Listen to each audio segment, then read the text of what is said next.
বন্ধুরা, পাঁঠার মাংস এনেছি, কারণ ডাক্তার বলে দিয়েছে তেল খাওয়া যাবে না, যার জন্য আধা কেজি পাঁঠার মাংস এনেছি। রোববার দিন মাদেরকে এনে দিয়েছিলাম ব্রয়লারের মাংস, তো আমি একটু পাঁঠার মাংস রান্না করব। এখন জাস্ট কাজের থেকে আসলাম, 7টা বেজে গেল। এটা ধুয়ে নিই, আগে ধুয়ে সব রেডি করি, একদম প্রেশার কুকারে দিয়ে একবারে চড়িয়ে দেবো। বন্ধুরা, মেখে নেই মাংসটা, দেখতে থাকুন বন্ধুরা। এখানে ধনে আর জিরে গুঁড়া আছে, একবারে দিয়ে দিলাম, আর পরিমাণ মতন হলুদটাও দিয়ে দিলাম। আর মা মানে কি বলবো, খায় না, ওই জন্য লবণটা কাগজের মধ্যে দিয়েছে। বন্ধুরা খারাপ পাবেন না, মা লবণটা কাগজের মধ্যে দিয়েছে, কারণ হচ্ছে যদি হাত লেগে যায়। তো এখন তেলটা দিয়ে মেখে স্নানটা করে নিই, কারণ 8টা 10 বাজে।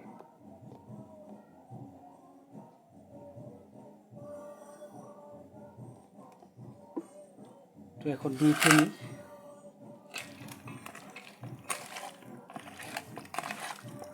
মেখে নিয়ে স্নান করে তারপরে একদম প্রেশার কুকারে চড়িয়ে দিই। দেখতে থাকুন, মাখা হয়েছে। এখন এই যে মেন মশলাটা পেস্ট করে রেখেছিলাম, আদা রসুন পেঁয়াজ সব একবারে ঢেলে দিচ্ছি।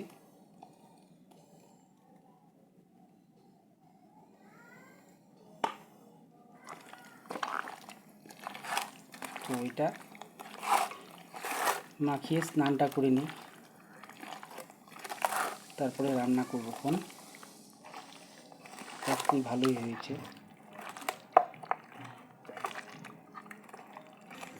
তো দেখতে থাকুন, কতটা রাত হয়েছে বাপরে, কলপাড়ে কিছুই দেখা যাচ্ছে না। পাশের বাড়ি কীর্তন হচ্ছে। স্নানটা করে নিই বন্ধুরা। কিন্তু মা রান্না করতে দিল না, বলছে এত রাত করে এত প্রেশার পড়েছে তোর, এখন আর রান্না করতে হবে না, ফ্রিজে রেখে দে, কালকে সকালে করিস। প্রচণ্ড রেগে গেছে মা, শরীর নাকি বলে এত খারাপ হয়ে গেছে, চোখ মুখ বসে গেছে, বলছে রান্না করতে হবে না। এত কিছু রান্না আছে, তারপরেও আবার রান্না করতে হয় তোর। তো রেখে দেই বন্ধুরা, কালকে করবো। খন সবই হয়ে গেছিল, জাস্ট খালি বসাবো।